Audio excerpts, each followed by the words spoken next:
خواتین و حضرات السلام علیکم۔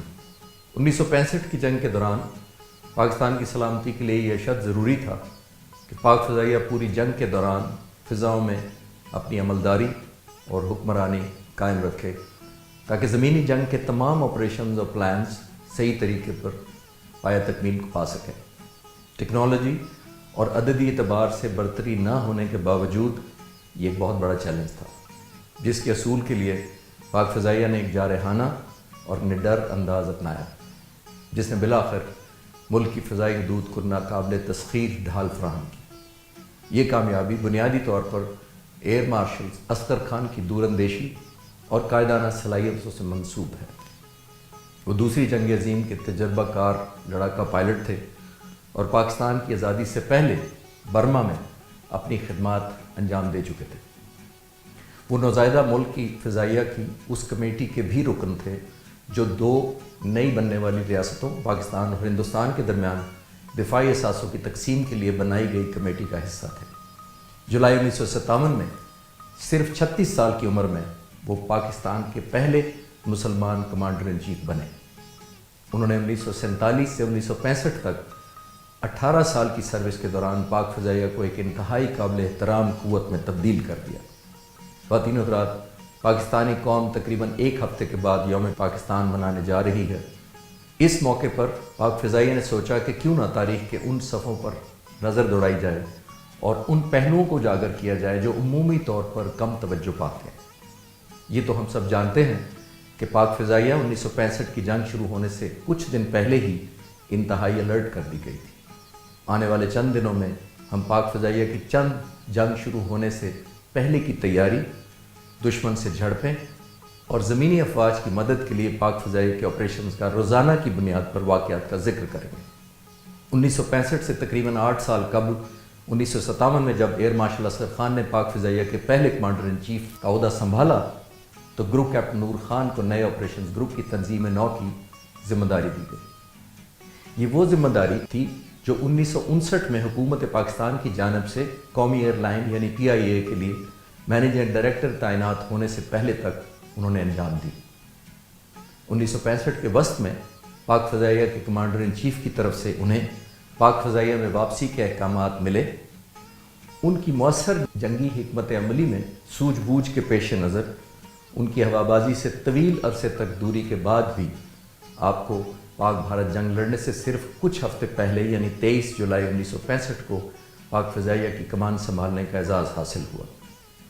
یہاں یہ بات قابل ذکر ہے کہ آپ نے 6 سال فضائیہ سے دور رہنے کے باوجود چند دنوں میں سرگودا سے T-33 طیارے پر ایک مشن کرنے کے بعد F-86 پر بھی فلائنگ عبور حاصل کر لیا اور جلد ہی آواز سے دگنی رفتار کے جہاز یعنی F-104 کو اڑانے میں بھی مہارت حاصل کر لی، جس کے چند دنوں بعد انہوں نے ہوا سے زمین پر گولیوں کے نشانے میں 100% سکور حاصل کیا، جو کہ تقریباً ناممکن تھا کیونکہ یہ سکور اس سے پہلے پاک فضائیہ میں کسی نے حاصل نہیں کیا تھا۔ انہوں نے یہی سکور چند دنوں بعد دوبارہ حاصل کر کے یہ ثابت کر دیا کہ اتنا شاندار سکور انہوں نے بائی چانس حاصل نہیں کیا تھا۔ نئے ایئر فورس چیف نے اسی کارکردگی کا مظاہرہ F-6 طیارے پر بھی کر دکھایا۔ نور خان کی پاک بھارت جنگ میں کلیدی کردار اور پاک فضائیہ میں قائدانہ صلاحیتوں کی بنیاد پر اس بات میں کوئی شک نہیں تھا کہ ان کی قیادت کے بغیر پاکستان شاید شدید مشکلات سے دوچار ہو سکتا تھا۔ پاک فضائیہ اس وقت افواج پاکستان کا زور بازو تھی اور یوں نور خان کو صدر پاکستان فیلڈ مارشل ایوب خان کی طرف سے پاک فضائیہ کے جنگی منصوبوں پر عمل درآمدگی کے لیے مکمل اختیار اور آزادی دے دی گئی۔ اگست 1965 کے اختتامی دنوں میں پاکستان اور بھارت کے درمیان تنازع کشمیر کی وجہ سے کشیدگی بڑھتی گئی، لیکن پاک فضائیہ نے یہ خطرہ بہت عرصہ پہلے بھانپ لیا تھا۔ اسی وجہ سے باہمی امدادی پروگرام کے ذریعے فراہم کردہ امریکی طیاروں سے لیس پاک فضائیہ اس وقت بہت مضبوط طاقت بن چکی تھی۔ پاک فضائیہ کے پاس اس وقت 92 F-86 طیارے دستیاب تھے، جبکہ 8 سیبر طیارے اوور آلنگ اور مرمت کی وجہ سے جنگ میں حصہ لینے کے قابل نہیں تھے۔ اس کے علاوہ 12 F-104 پاک فضائیہ کے بیڑے میں شامل تھے، جبکہ 2 ٹرینر طیارے بھی تھے جو جنگ کے لیے موزوں نہیں تھے۔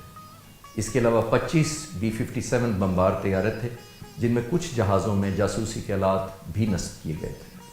پاک فضائیہ کے بیڑے میں شامل اضافی طور پر پاک فضائیہ کے پاس 12 T-33 جیٹ ٹرینر بھی تھے، جنہیں موقع کی مناسبت سے محدود پیمانے پر جاسوسی اور زمینی حملے کے لیے استعمال کیا جا سکتا تھا۔ یہ سب 141 جنگی جہاز 9 اسکواڈن میں تقسیم کیے گئے تھے۔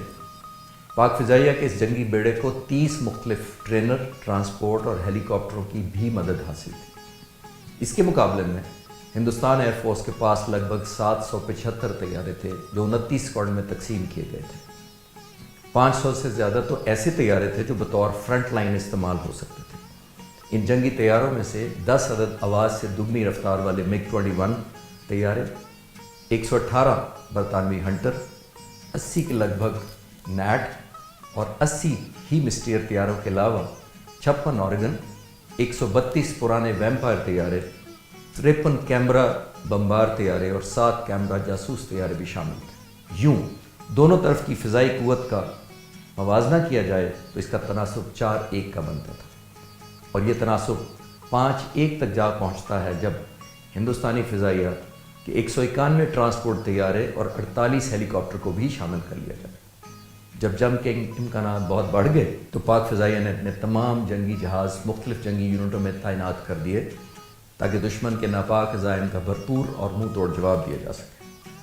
یہ 141 کے قریب جنگی جہاز 4 مختلف بیسز پر تعینات کیے گئے، یعنی سرگودا، پشاور، مانی پور، کراچی اور ڈھاکہ۔ خواتین و حضرات، یہ تھے وہ حالات اور یہ تھے وہ جنگی سامان جن کے ہوتے ہوئے پاکستان اور ہندوستان کے درمیان کشیدگی اس حد تک بڑھ چکی تھی کہ جنگ کسی وقت بھی شروع ہو سکتی تھی۔ آئندہ دنوں میں ہم آنے والے دنوں میں ہونے والے واقعات کا ذکر کریں گے۔ پاکستان ایئر فورس زندہ باد، پاکستان آئندہ باد۔